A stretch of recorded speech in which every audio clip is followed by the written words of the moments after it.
Good morning. I'm Elizabeth Orr. Here's what's happening at this hour. It's Election Day. Voters go to the polls today to vote for the next President of the United States.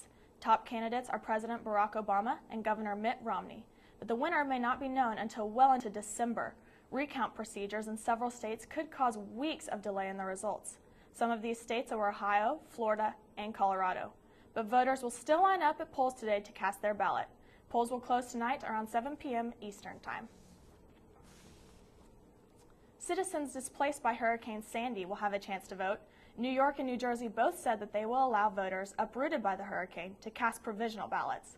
They can cast these ballots anywhere in the state, but they can only vote in statewide contests and the presidential election. The ballots can't be used in local or congressional races. Many impacted by Hurricane Sandy say that voting feels like a step back to normalcy.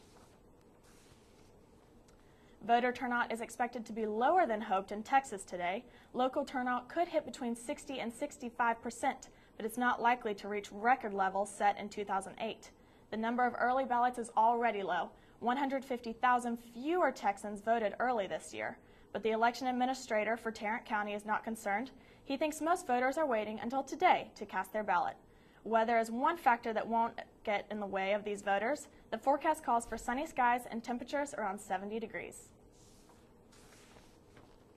Millions of voters nationwide are turning out today for the 2012 election, but some TCU students feel their peers aren't invested in the race. Chris Pierce is one of those students. He is a junior political science major. Pierce does not know why students don't seem very active, but he believes it is crucial for that to change in order for young people's ideas to be represented. There are 44 million eligible young voters. That represents 1/5 of the electorate and the largest generation in history. TCU will hold its own elections early next week. Students will vote for SGA candidates running for president, vice president of external affairs, vice president of operations, and treasurer.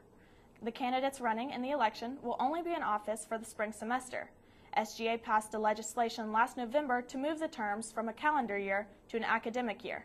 This is the only term that will last one semester. SGA elections will be held on November 13th. Students can vote on my.tcu.edu through the Helpful Links page. Student body president Brent Follen will not be removed from office. Impeachment proceedings were initiated against him last week. Critics say Follen purchased a $50,000 Super Frog statue without SGA's formal approval.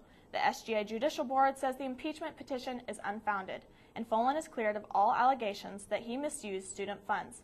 Follen is running for SGA president in the TCU elections next week.